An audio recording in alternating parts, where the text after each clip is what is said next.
சங்கீதம் 77 எதுதூன் என்னும் ராக தலைவனுக்கு ஒப்புவிக்கப்பட்ட ஆசாபின் சங்கீதம். நான் தேவனை நோக்கி என் சத்தத்தை உயர்த்தி கெஞ்சினேன். என் சத்தத்தை தேவனிடத்தில் உயர்த்தினேன். அவர் எனக்கு செவி கொடுத்தார். என் ஆபத்து நாளில் ஆண்டவரை தேடினேன். இரவிலும் என் கை தளராமல் விரிக்கப்பட்டிருந்தது. என் ஆத்துமா ஆறுதல் அடையாமற் போயிற்று.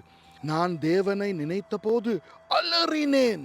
நான் தியானிக்கும் போது என் ஆவி தொய்ந்து போயிற்று. நான் தூங்காதபடி என் கண்ணிமைகளை பிடித்திருக்கிறீர். நான் பேச மாட்டாதபடி சஞ்சலப்படுகிறேன். பூர்வ நாட்களையும் ஆதி காலத்து வருஷங்களையும் சிந்திக்கிறேன். இரா காலத்தில் என் சங்கீதத்தை நான் நினைத்து என் இருதயத்தோடே சம்பாஷித்துக் கொள்ளுகிறேன். என் ஆவி ஆராய்ச்சி செய்தது. ஆண்டவர் நித்திய காலமாய் தள்ளிவிடுவாரோ? இனி ஒருபோதும் தயை செய்யாதிருப்பாரோ? அவருடைய கிருபை முற்றிலும் அற்று போயிற்றோ? வாக்குத்தத்தமானது தலைமுறை தலைமுறைக்கும் ஒளிந்து போயிற்றோ? தேவன் இரக்கம் செய்ய மறந்தாரோ?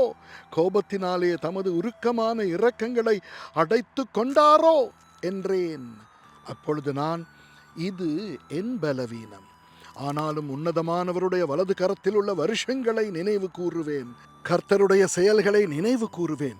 உம்முடைய பூர்வ காலத்து அதிசயங்களையே நினைவு கூறுவேன்.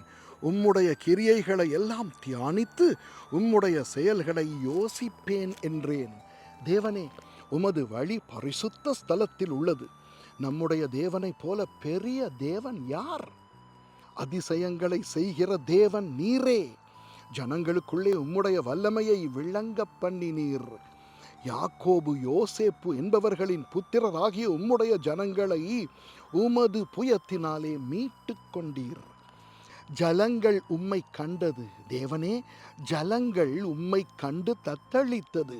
ஆழங்களும் கலங்கினது. மேகங்கள் ஜலங்களை பொழிந்தது. ஆகாய மண்டலங்கள் முழக்கமிட்டது.